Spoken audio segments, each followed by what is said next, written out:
নমস্কার বন্ধুরা, cook with ডিসিস ফ্যামিলিতে আমার সকল বন্ধুদের জানাই স্বাগত। বন্ধুরা, দেখতে দেখতে শীত এসে গেছে এবং শীতকাল মানেই প্রতিটি বাঙালির ঘরে ঘরে নানান ধরনের পিঠে হয়ে থাকে। বাচ্চা থেকে বড় প্রায় সকলেই পিঠে খেতে খুবই পছন্দ করেন। তাই ভাবলাম আজকে আপনাদের সঙ্গে একটি পিঠে রেসিপি শেয়ার করে নিই। আমাদের আজকের রেসিপি ভাপা পুলি পিঠে বা পুর ভরা পিঠে। তাহলে দেখে নেওয়া যাক আমি ভাপা পুলি পিঠে কি করে বানিয়ে নিলাম। ভাপা পিঠে তৈরি করার জন্য প্রথমেই আমাদের নারকেলের পুর তৈরি করে নিতে হবে। পিঠে তৈরি করার জন্য নারকেলের পুর কিভাবে তৈরি করে নিতে হয় সেই রেসিপিটি আগের একটি ভিডিওতে আপনাদের সঙ্গে শেয়ার করে নিয়েছিলাম।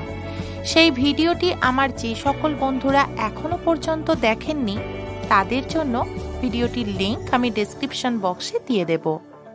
ডেসক্রিপশন বক্সে ভিডিওটির লিংকে ক্লিক করলেই ভিডিওটি দেখে নিতে পারবেন। বন্ধুরা, নারকেলের পুর তৈরি করে নিয়েছি। যেহেতু আগেই নারকেলের পুর রেসিপিটি আপনাদের সঙ্গে শেয়ার করে নিয়েছিলাম, সেহেতু আজকের এই ভিডিওটিতে আর নারকেলের পুর রেসিপিটি দেখাচ্ছি না। আমরা চালের গুঁড়ো কি করে মেখে নেব দেখে নেওয়া যাক। চালের গুঁড়ো মাখার জন্য প্রথমেই আমরা কিছুটা নুন দিয়ে পরিমাণ মতো জল গরম করতে দেব। বন্ধুরা, চালের গুঁড়ো মাখার ভিডিওটি কিছু কারণে করা হয়ে ওঠেনি, তাই আমি মুখে বলে দিচ্ছি কিভাবে চালের গুঁড়োটা মেখে নিয়েছিলাম।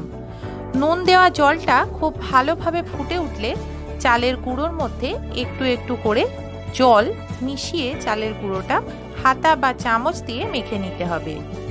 চালের গুঁড়োটা চামচ বা হাতার সাহায্যে একটু মেখে নিয়ে একটু ঠান্ডা হলে চালের গুঁড়োটা হাত দিয়ে ভালো করে মেখে নিতে হবে। চালের গুঁড়োটা মেখে নেওয়া হয়ে গেছে। এবারে মেখে নেওয়া চালের গুঁড়ো থেকে একটু লেচি কেটে নেব। লেচিটা হাতের সাহায্যে একটা বাটির আকারে করে নেব।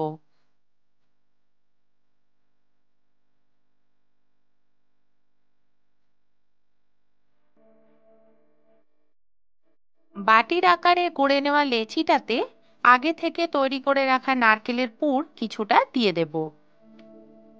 এবারে বাটির আকারে গড়ে নেওয়া লেচির মুখটা খুব ভালোভাবে হাতের সাহায্যে সিল করে দেব, যাতে কোনোভাবেই নারকেলের পুর বেরিয়ে না যায়। এইভাবে সমস্ত পুর ভরা পিঠেগুলো তৈরি করে নেব।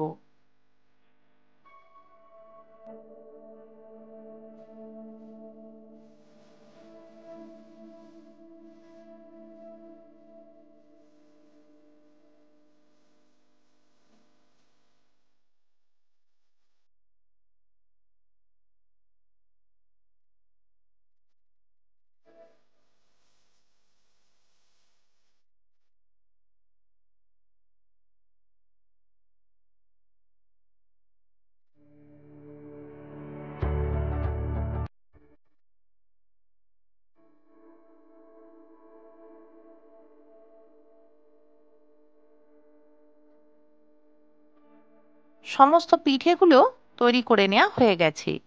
এবারে পিঠেগুলো সেদ্ধ করার জন্য বা পিঠেগুলো ভাপিয়ে নেওয়ার জন্য আমরা একটা হাঁড়িতে পরিমাণ মতো জল গরম করতে দিচ্ছি।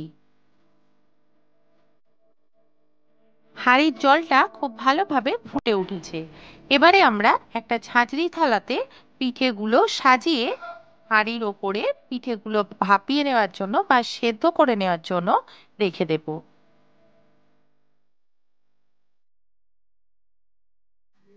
ঝাঁঝরি থালার ওপরটা ঢাকা দিয়ে দেব, যাতে জলের ভাপটা বেরিয়ে না যায়। এইভাবে 5 থেকে 7 মিনিট পিঠেগুলো সেদ্ধ হতে দেব। বন্ধুরা, 5-6 মিনিট হয়ে গেছে। এবারে আমরা ঢাকা সরিয়ে দেখে নেব পিঠেগুলো সেদ্ধ হয়েছে কিনা। পিঠেগুলো সেদ্ধ হয়ে গেছে। এইভাবে বাকি পিঠেগুলো তৈরি করে নেব। বন্ধুরা, খুব সহজেই ভাপা পুলি পিঠে বা পুর ভরা পিঠে রেসিপিটি বানিয়ে নিলাম। এইভাবে রেসিপিটি বানালে খেতে হয় দারুণ। আপনারাও এই রেসিপিটি আপনাদের বাড়িতে বানিয়ে দেখবেন। রেসিপিটি কেমন লাগলো আমাকে কমেন্টস করে অবশ্যই জানাবেন। রেসিপিটি ভালো লাগলে ভিডিওটিকে লাইক এবং শেয়ার করবেন এবং আমাদের এই চ্যানেলটিকে সাবস্ক্রাইব করবেন। আমার সকল বন্ধুরা ভালো থাকবেন, সুস্থ থাকবেন। নমস্কার।